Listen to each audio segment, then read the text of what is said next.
మీ business ఏదైనా మీ ఊర్లో promotion చేయాలంటే అది సుమన్ టీవీతోనే సాధ్యం. ఇప్పుడే సంప్రదించండి. అడిగేవాడు లేదు సార్. నా పరిస్థితి ఇట్లుండాది. నాకు దయచేసి ఎవరైనా సాయం చేయండి సార్. ఈ ఎడారి నుంచి నన్ను బయట వేసేయండి, ఇంటికి వచ్చేస్తాను. ఈడున్నానంటే చచ్చిపోతాను సార్. ఇంక 2 రోజులు ఉంటే చచ్చిపోతాను. నా వల్ల కావడం లేదు సార్. చూడండి, చుట్టుకారము ఒక చెట్టు లేదు, జామ లేదు, ఒక మనిషి మాట్లాడేవాడు కూడా లేడు సార్. ఉపాధి నిమిత్తం కువైట్కి వెళ్ళిన ఓ యువకుడికి అక్కడి యాజమాన్యం గొడ్డు చాకరీ చేయించుకోవడమే కాకుండా సరైన ఆహారం కూడా అందించకపోవడం, అతన్ని తీసుకెళ్ళి ఓ ఎడారి ప్రాంతంలో వదిలేసి కనీస సౌకర్యాలు కల్పించకపోవడంతో దిక్కుతోచని ఆ యువకుడు తనను కాపాడాలంటూ ఓ సెల్ఫీ వీడియో తీసిన విషయం అందరికీ తెలిసిందే. ఆ వీడియో అటు తెలంగాణ ఇటు ఆంధ్రప్రదేశ్ రాష్ట్రాలలో పెను సంచలనం సృష్టించింది. దీనిపై స్పందించిన రాష్ట్ర మంత్రి నారా లోకేష్ తక్షణం కువైట్ తెలుగుదేశం పార్టీ ఎన్ఆర్ఐ టీంను సంప్రదించి అతన్ని కాపాడి ఇండియాకు పంపించాలని ఆదేశించారు. ఈ నేపథ్యంలో అతనిపై సుమన్ టీవీలో పలు కథనాలు రావటం, దీంతో చాలామంది అతన్ని ఇండియాకు తీసుకొచ్చే విధంగా ప్రయత్నించాలని విన్నవించడం జరిగింది. ఈ నేపథ్యంలో కువైట్ శివ ప్రస్తుతం ఇప్పుడే బెంగళూరు ఇంటర్నేషనల్ ఎయిర్పోర్ట్కు వచ్చారు. ప్రస్తుతం అతను మనతో పాటు ఉన్నారు. అతన్ని మాట్లాడే ప్రయత్నం చేద్దాం. నమస్తే శివ. చెప్పండి సార్. బాగున్నావా? బాగున్నాను సార్.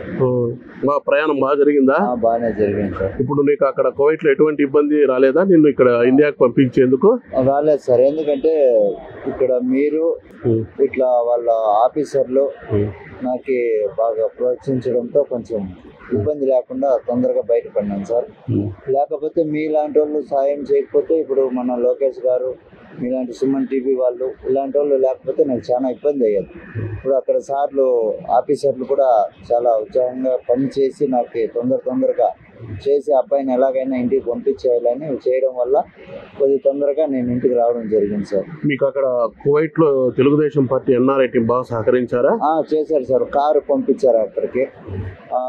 వాళ్ళు మీ కపిలు కన్నా ఉన్నారా లేరా నాకు ఏమాట చెప్పు అంటే, లేరు సార్ ఇక్కడ, నేను ఒకడే ఉన్నానంటే సరే అని చెప్పని అప్పటికప్పుడు కారు వేసి పంపించారు.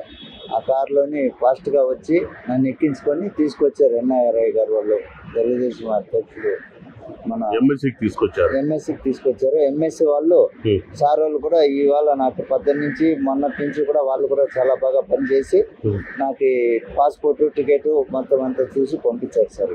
ఓకే, ఇప్పుడు నీ కోసరము మీ భార్య పిల్లలు ఎయిర్పోర్ట్లోనే ఎదురు చూస్తున్నారు. అవును సార్. ఒకసారి వెళ్ళి వాళ్ళని కలుద్దాం సార్. ఓకే, ఒకసారి వాళ్ళ భార్య పిల్లలను పోయి కలుస్తాం. రండి, బాయ్.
ఏమన్నా హ్యాపీనా?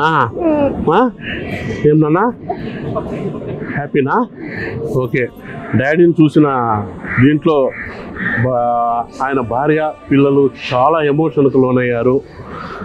అసలు వాళ్ళ ఎమోషన్ చూస్తానంటే నాకే చాలా బాధగా ఉంది.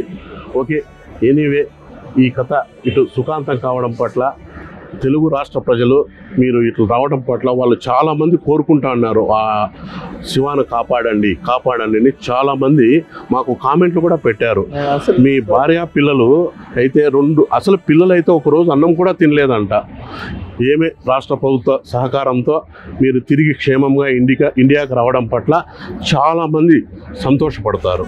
ఓకే, సరే మనము మన మదనపల్లికి బయలుదేరదాం. ఓకే.